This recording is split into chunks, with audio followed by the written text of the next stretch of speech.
So one of the biggest challenges one could face after leaving a rehab center. So, when you leave a rehab center, you have left everything behind. You've come here, you've got all your treatments, you've come and, taken all the counseling, you've taken your medications, you have given up all the substance use. Now, when you are integrated back into the society, when you go to the places where you are living again, the one challenge you're going to face is from your friends, that group of friends who you used to hang out with.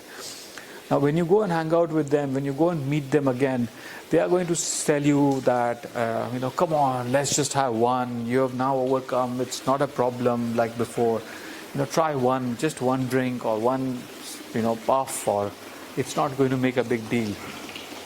That is your peer pressure, Or when you get into those kind of settings, settings like after having a cup of tea, or after having a meal, or after or before meal, or in those parties, when it's a celebration, when it's a birthday, when it's a anniversary, any of those kind of events, that's another time when you're going to get tempted.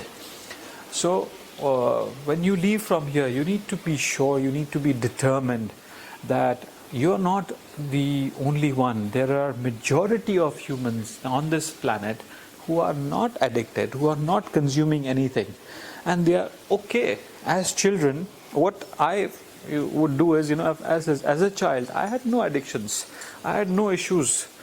My parents never allowed me to go even close to someone smoking or drinking, so just to keep me out of that kind of an influence. So why we did not need it then, and why do we need it now? I keep talking to myself, talking about all these things.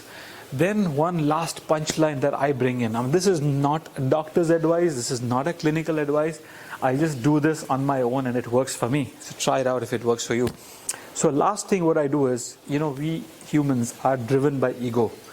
So I use ego to prevent myself from relapsing to going back into drinking, smoking, or consuming any of these substances.